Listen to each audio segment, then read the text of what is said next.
దేవుని వాక్యాన్ని ఎవరు స్వీకరిస్తారో వారు సమాధాన పాత్రులు. దేవుని వాక్యాన్ని స్వీకరించి బ్రతకగోరేవారు ఎక్కడ ఉంటారో అక్కడ సమాధానం ఉంటుందండి. ఆ ఇంటికి దేవుని సమాధానం వస్తుంది. దేవుని వాక్యాన్ని నిర్లక్ష్యపరిచేవారు, త్రోసిపుచ్చేవారు, దానికి తగిన విలువని ఇవ్వని వారు పొందలేరు, దేవుని కార్యాన్ని చూడలేరు. పరిశుద్ధ గ్రంథం మొత్తం ఈ దరి నుంచి ఆ దరి దాకా నువ్వు స్టడీ చేసుకుంటూ వెళ్ళు. నా మాట నా మాట నా మాట నా మాట అని మొత్తుకుంటాడు ఆయన. విన్నోడు ధన్యుడు, విననోడు వాడి కర్మవాడు మోయాల్సిందే. ఎన్ని ప్రయోజనాలు ఉన్నాయో, బహుళ ప్రయోజనం కలిగింది దేవుని వాక్యం. ఈ వాక్య జలం ఎక్కడుందో అక్కడ అపవిత్రాత్మకు లేదు స్థానం. చాలామంది చర్చికి వస్తారు, దెయ్యం పట్టిందని వస్తారు నా దగ్గరికి. ఎందుకు పట్టదు? వాక్యం లేదు.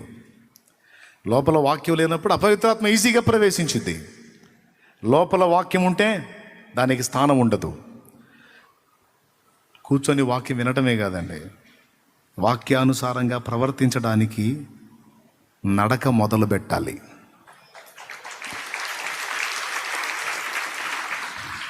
మీలో ఎంతమంది ఈ విషయాన్ని సీరియస్గా తీసుకుంటారో, టేక్ ఇట్ ఈజీగా తీసుకుని వదిలేస్తారో అది మీ విఘ్నతకే వదిలేస్తున్నా. ఆయనేం బలవంతంగా నీ నెత్తిన ఏది రుద్దడు, బలవంతంగా నీ కొరకు ఏది చెయ్యడు. నీవు కోఆపరేట్ చేసేదాన్ని బట్టే ఆయన కదలికలు ఉంటాయి. నువ్వు ఎంతవరకు అవకాశం ఇస్తావో అంతవరకే స్పందిస్తాడు ఆయన. నువ్వు ఇచ్చిన అవకాశానికి మించి ఆయన హడావుడి చేయడు. నువ్వు ఇచ్చిన మాటలకు లోబడుతున్నావు అనుకో, మరికొన్ని మాటలు నీతో మాట్లాడతాడు. వాటికి కూడా లోబడ్డావు అనుకో, ఇంకా మరికొన్ని సంగతులు చెప్తాడు. నువ్వు విధేయత చూపే కొద్దీ నీతో ఇంకా ఇంకా మాట్లాడుతుంటాడు దేవుడు. నువ్వు లోబడే కొద్దీ ఇంకా ఇంకా మాట్లాడుతుంటాడు దేవుడు. నేర్పుతూ ఉంటాడు, నడిపిస్తూ ఉంటాడు. గ్రంథంలోంచి మాట్లాడతాడు, ప్రసంగంలో నుంచి మాట్లాడతాడు. అంతేకాదు, నువ్వు మోకాళ్ళు నీ కనిపెడితే మాట్లాడతాడు, దర్శనంలో మాట్లాడతాడు, స్వప్నంలో మాట్లాడతాడు, దైవజనుల ద్వారా మాట్లాడతాడు, వాక్యం చదువునప్పుడు మాట్లాడతాడు, వాక్యం వినేటప్పుడు మాట్లాడతాడు, లేఖను నువ్వు తీస్తే అందులోంచి కూడా నీతో మాట్లాడతాడు.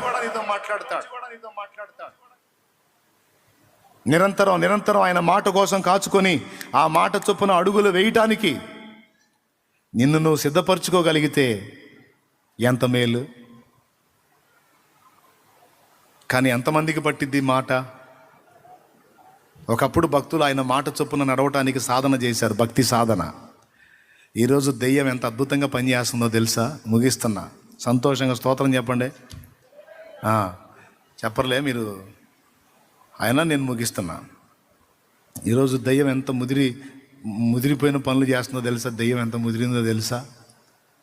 చాలా చాకచక్యంగా మనల్ని మాయ చేసి మన దృష్టిని లోకాశల వైపు, లోకాకర్షణల వైపు, నేత్రాశ వైపు మళ్ళించి మనలో ఉన్న నీరు ఆవిరైపోయేటట్టు చేస్తుంది. అది మనలో ఉన్న వాక్యము ఆవిరైపోయి మనలో ఖాళీ ప్రదేశం ఏర్పడేటట్టు కుట్రబన్ని చాలామంది విశ్వాస భ్రష్టత్వంలోకి తీసుకెళ్తుంది దురాత్మ. అందుకే చెప్తున్నా, కొంతమంది జీవితాలు చూసి చెప్తున్నాను, జాగ్రత్త. మీలో ఉన్న దేవుని వాక్య జలం అడుగంటి పోనీయకండి. అది జీవజలమై ఇంకా ఇంకా ఎదగాలి, ప్రవహించాలి. ప్రతి అడుగు వాక్య ప్రకారం ఉందా లేదా అనేది జాగ్రత్తగా చూసుకుంటూ పరిశీలనగా అడుగులు ముందుకు వేయండి.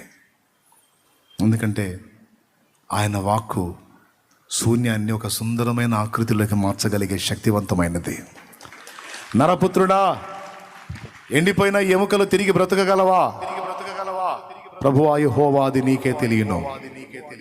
అట్లయితే ఆ ఎండిపోయిన ఎముకలతో చెప్పు, ఎండిపోయిన ఎముకలారా, ఎండిపోయిన ఎముకలారా, యెహోవా మాట ఆలకించుడి.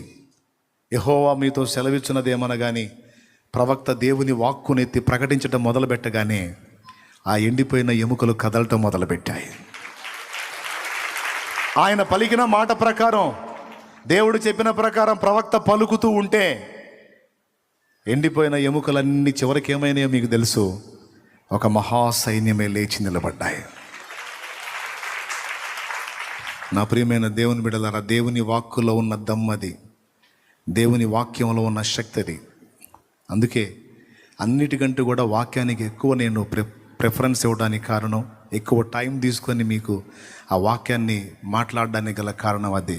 అన్నిటికంటే కూడా విలువైంది దేవుని వాక్యం. అది ఎంతమంది హృదయాల్లోకి తీసుకొని ఆచరణలో పెడతారో వారు ధన్యులు. వారు చేయునదంతా సఫలమైంది.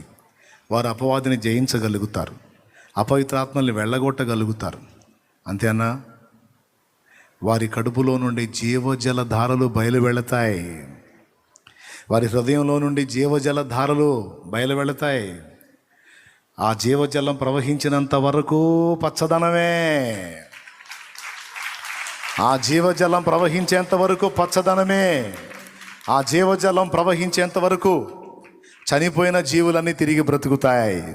యెహెజ్కేలు గ్రంథంలో రాయబడిన సత్యం అది. ఆ జీవజలం ప్రవహించినంత వరకు మృతులు సజీవులవుతారు. అది నీలో నుండే స్రవించేటట్టు దేవుడు ఏర్పాటు చేశాడు. ఒకప్పుడు నాతో ఈ మాట మాట్లాడితే నాలో నుండి జీవనదులు రావటం ఏంది, దాంతో మనుషులు బ్రతకటం ఏంటి, వింతగా ఉంది నాకు. కొత్తగా క్రీస్తులో కళ్ళు తెరిచినప్పుడు, మారు మనసు పొంది, రక్షణ పొంది, నా ఆత్మను పొందు, నా వాక్యాన్ని గుండెల్లో పెట్టుకో, వాక్య ప్రకారం బ్రతకడానికి జాగ్రత్త పడు, వాక్యాన్ని మేరకుండా జాగ్రత్త పడు. నీలో నుండి జీవజల నదులు బయలు వెళతాయి. అవి అవి ఎంతవరకు ప్రవహిస్తాయో అక్కడెల్లా మనుషులు బ్రతుకుతారు అన్నాడు. ఇది ఎలాగూ జరుగును? ఇప్పుడు అదే జరుగుతుంది దేవుని కృపలో. హల్లెలూయా, హల్లెలూయా.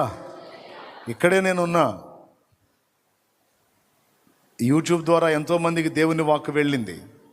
ఇక్కడే నేనున్నా. చుట్టుపక్కల అనేక ప్రాంతాల్లోంచి ఎంతోమంది ప్రజ ఇక్కడికి వచ్చింది.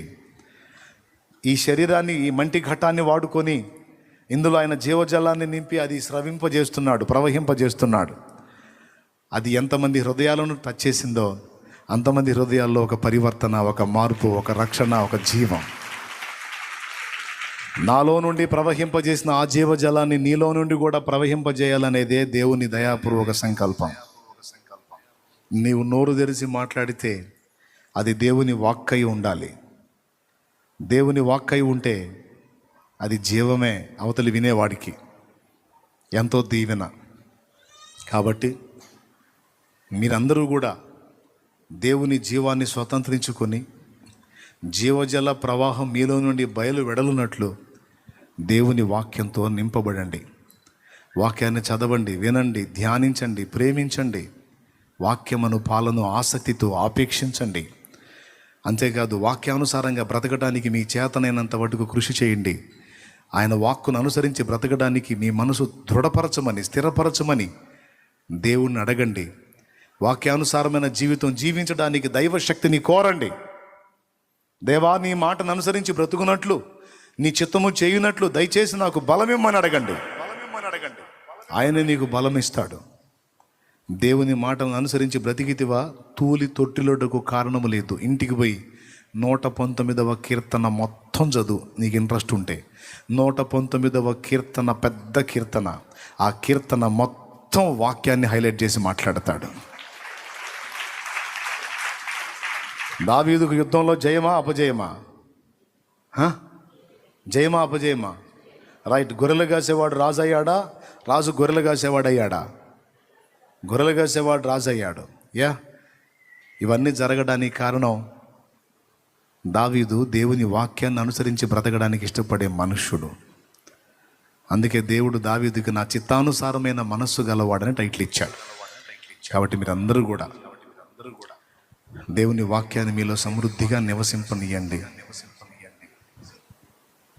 వాక్యమై ఉన్న క్రీస్తు మీలో నుండి వెళ్ళిపోయిన నాడు, దేవుని సన్నిధి నీలో నుండి వెళ్ళిపోయిన నాడు, అపవిత్రాత్మ ఒకంత కాదు 7 నీ మీదకి వస్తుంది. కనుక అసలు ఆ ఛాన్స్ ఇవ్వద్దు. కొంతమందిని నేను గమనించాను. వాక్యం విన్నారు, కొద్ది రోజులు వెంబడించారు, తర్వాత విశ్వాస విషయంలో ఓడ బద్దలైపోయిన వారిలాగా మారిపోయారు. ఇప్పుడు ఇక్కడ కూర్చున్నాళ్లలో కూడా భవిష్యత్తులో ఎవడో ఏమవుతాడో తెలియదు.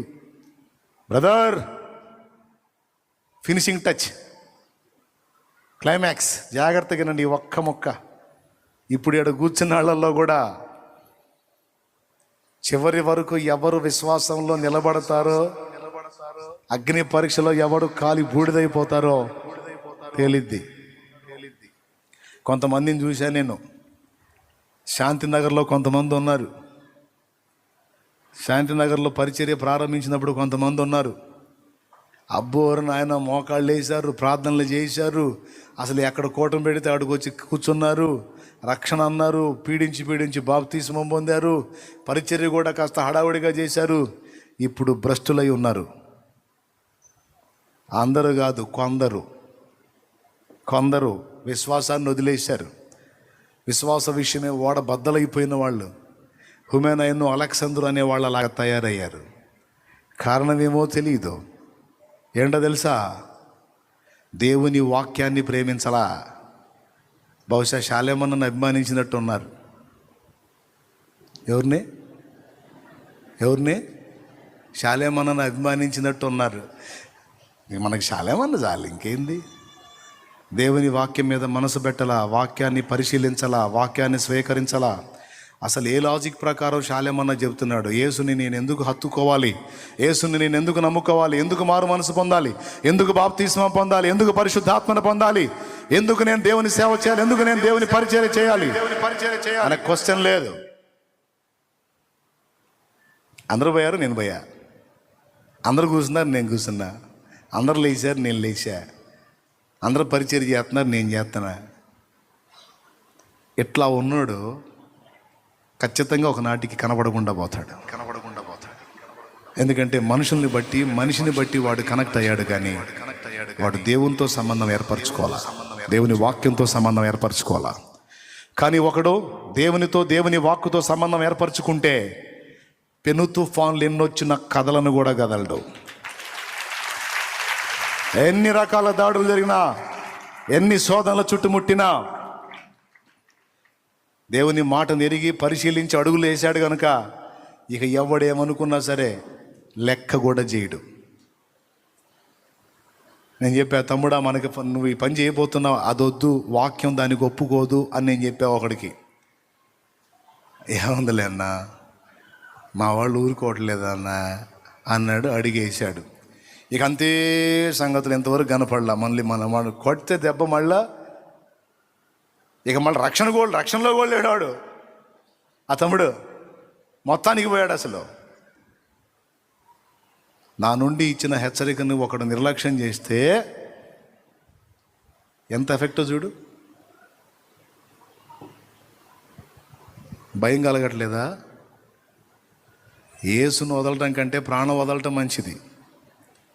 ఎందుకంటే ప్రాణం వదిలినా మళ్ళీ తిరిగి లేపుతాడు కదా.